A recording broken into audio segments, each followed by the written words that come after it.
a little after 12 o'clock noon. So I'll start with many in this jail suffer from severe mental illness, including paranoid schizophrenia with audio and visual hallucinations. I can provide names upon request. They are not receiving the psychotropic medications they are receiving in the community. They are receiving no medications at all at this time. Secondly, we've been locked in our cells 21 to 24 hours per day. Science studies data show extended periods of in-cell confinement exacerbates mental health. Third, we have repeatedly gone several days without toilet paper. In fact, another outside advocate needed to telephone Inspector Aaron Dobson to get us the toilet paper. Number four, due to these highly unusual stressors, a few have flooded their toilets, creating a biohazard for occupants and staff. In response, the staff member had refused to give everyone on the pod their meal. And when we are given our meals, it has been with the use of aggressively barking canine, a large German Shepherd, and another deputy wielding a large can of pepper spray. This is so even though we've done nothing wrong. And the DVR, the video recording for pod, will confirm any of these claims. Many officers and deputies have told me personally that there is, quote, no hope in sight, end quote, and, quote, this jail is a ticking time bomb waiting to explode, end quote. The stakeholders cannot possibly know the depth of these issues. At least one person is on a hunger strike. He is committed to remaining on a hunger strike until the jail conditions improve. There has been a shortage of trash bags, which has resulted in trash being placed on the same tables that we eat on. In particular, an example is the June 4, 2022, between 10:30 and 11 o'clock a.m. DVR again time. Medical and mental health care are delayed. So in particular, occupants may not see medical or mental health staff without the escort of a security officer. And with a shortage of officers, that results in a shortage and a delay of medical and mental health care. For example, two different deputies told me in the records, jail records will support this, that yesterday first shift only 7 individuals reported to work, 7 to supervise approximately 1,100 occupants.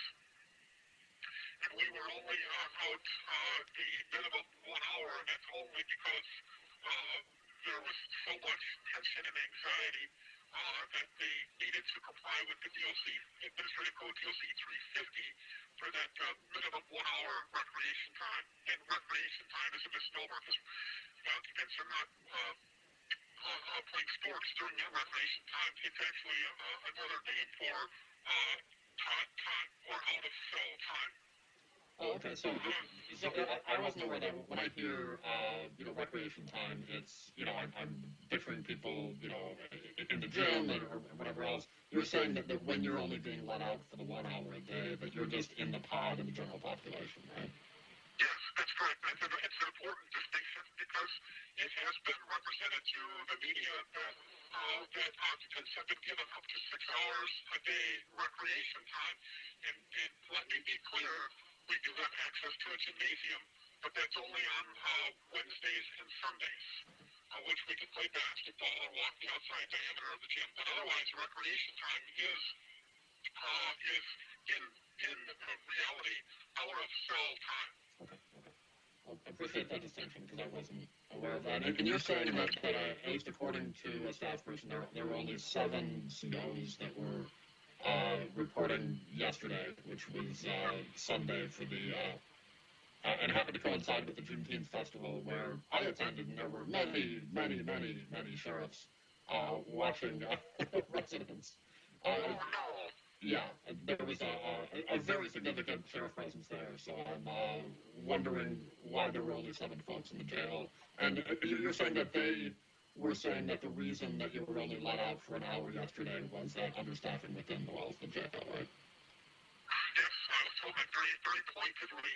And to be clear, of those 7 individuals, I believe the majority of those were sheriff's deputies and not correctional officers. Okay. But the records will indicate that there were 7 first shift and approximately 7 to 9 on second shift. I really want to be clear that the ground level staff, the deputies and the COs, really are strongly affected, just as affected by this as we are. In fact, one CO recently told me that the perception would be that it's easier on staff for us to be locked in 21 or 23 hours a day, when in fact it's much more challenging because the tension is so high that when they do open our doors to either give us our meal tray or let us out for the hour, that they fear something called mass refusals. In other words, some or all occupants refusing to lock back in their cells as a way of protest. But the ground level staff, the COs and the deputies, I believe, are strongly negatively affected just as much as the occupants are. And this is not a criticism, please understand, of any individual or individuals, but it's rather, in my opinion, more of a systemic issue. I do have a particular ask, and that is that, if possible, yourself, Chief Judge Mary Triziano, Sheriff Lucas, and Executive Crowley tour the facility and speak with the occupants.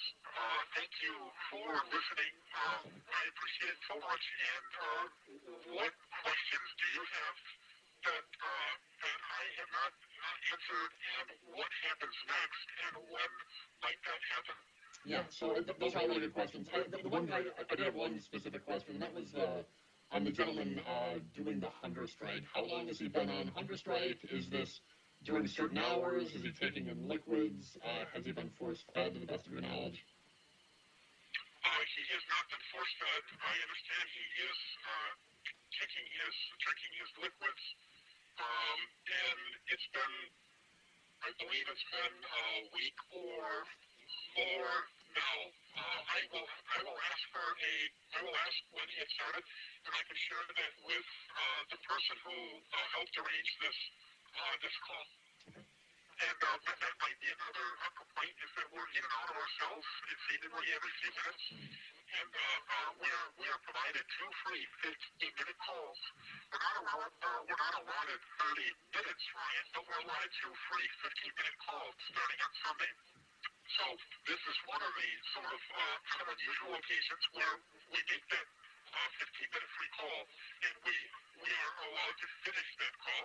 As many individuals will tell you, that we make our call and we're told to lock in we're told to go to ourselves for medication, for lots of reasons. We are going for meals, in and out. So a person could be 2 minutes into a call, or even a minute into a call, and we're told to hang up the phones and sit in our cell while a few people come and take their medications.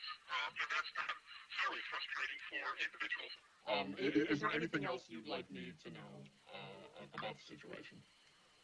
Really, that I have a heavy heart for those suffering from severe mental illness that I interact with on a daily basis, that are not given their medications and that are punished for acting out. So in other words, they're punished because of their disability and the staff's refusal to provide medication or treatment.